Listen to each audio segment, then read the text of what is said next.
പ്രിയപ്പെട്ടവരെ എല്ലാവർക്കും നമസ്കാരം. അപ്പോൾ നിങ്ങളെപ്പോലെ തന്നെ എല്ലാവരെ പോലെ തന്നെ എനിക്കും അഴുകൽ എന്ന രോഗം നമ്മുടെ തോട്ടങ്ങളിലുണ്ട്. പക്ഷേ ഞാനത് കൂടുതലായിട്ടും കണ്ടുവരുന്നത് നമ്മൾ ഈ കാറ്റടിച്ച് ഒടിഞ്ഞ തട്ടകളിൽ ശരങ്ങൾ, അതല്ലെങ്കിൽ ഇങ്ങനെ ഈ തട്ടമറിഞ്ഞു പോയ ശരങ്ങളിലൊക്കെയാണ് കൂടുതലായിട്ടും, ചിമ്പുകളിലെ ശരങ്ങൾക്കാണ് കൂടുതലായിട്ട് അഴുകൽ കണ്ടുവരുന്നത്. അപ്പോൾ ഇത് കംപ്ലീറ്റ് നമ്മൾ ഈ അഴുകൽ ബാധിച്ച ശരം എന്ന് പറഞ്ഞാൽ കംപ്ലീറ്റ് അത് ക്ലീൻ ചെയ്യണം.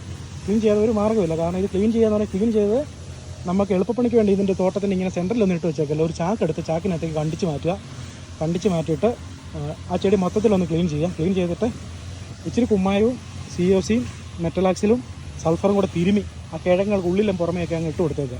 ഈ കിഴങ്ങ് ഇങ്ങനെ ഒടിഞ്ഞ് ബഡ്ജ് ഇങ്ങനെ ഒടിഞ്ഞു പോയിട്ടുണ്ടെങ്കിൽ അതിന് നന്നായിട്ട് അങ്ങ് ഇട്ട് കൊടുത്തേക്കാം, മൂടി അങ്ങ് ഇട്ടേക്കണം. കാരണം അപ്പം നമുക്ക് ആ കിഴങ്ങ് ഒരു 2-3 മാസം കൊണ്ട് പൊടിഞ്ഞ് ആടുകൂടി ചിമ്പടിക്കാൻ തുടങ്ങിക്കോളും. അപ്പം പിന്നെ ഒരു കാര്യം ശ്രദ്ധിക്കുക എന്ന് പറഞ്ഞാൽ കായ എടുത്ത് പോകുന്ന ഒത്തിരി ആൾക്കാരുണ്ട്. ഇപ്പം കായ എടുത്ത് പോയതിന് തൊട്ട് പുറകെ ഒരു ഫംഗിസൈഡ് സ്പ്രേ ചെയ്ത് കൊടുക്കുക. കാരണം ഇങ്ങനെ തെളിഞ്ഞ് നിൽക്കുന്ന കാലാവസ്ഥയിലാണ് ഈ അഴുകൽ എന്ന് പറഞ്ഞ രോഗം കൂടുതലായിട്ട് സ്പ്രെഡ് ചെയ്യുന്നത് ചെടികളിൽ. അപ്പോൾ നോക്കി കഴിഞ്ഞാൽ കണ്ടോ, എനിക്ക് ആ ഒടിഞ്ഞു പോയ തട്ടകൾക്ക് മാത്രമേ അഴുകലുള്ളൂ. കണ്ടോ, ഇങ്ങനെ നിൽക്കുന്ന ആ ചെടികളിലൊന്നും തന്നെ അഴുകൽ കാര്യമായിട്ട് കാണാനൊന്നുമില്ല.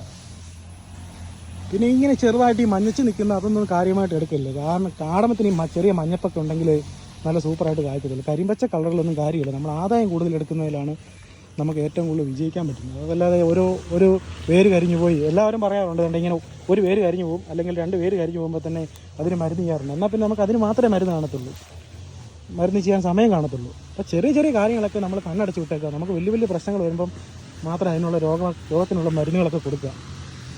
നമുക്കിവിടെ ഇപ്പോൾ കണ്ടുവരുന്നതെന്ന് പറഞ്ഞാൽ അഴുകലാണ് കൂടുതലായിട്ട് കണ്ടുവരുന്നത്. അപ്പോൾ അതിനുള്ള ഫംഗിസൈഡ് മെറ്റലാക്സിൽ ഒരു 300 COC ഒരു 300, മെറ്റലാക്സിൽ ഒരു 150, മാങ്കോസപ്പ് ഒരു 100 ചേർത്ത് സെമി ട്രെഞ്ചിങ് ചോട്ടിലങ്ങനെ പിടിച്ച് പോവുക. അപ്പം ഈ സമയത്ത് കൊടുക്കണം. കാരണം നമുക്കല്ലെങ്കിൽ ചിലപ്പം ഇനി വരുന്നത് അതിതീവ്രമായ മഴയാണെങ്കിൽ അതിതീവ്രമായ അഴുകലാവും. ഇപ്പം നമ്മൾ മരുന്ന് കൊടുത്ത് കൺട്രോൾ ചെയ്യാൻ ശ്രമിക്കുക. അപ്പോൾ വീണ്ടും മറ്റൊരു വീഡിയോ ആയിട്ട് നമുക്ക് കാണാം. നന്ദി, നമസ്കാരം.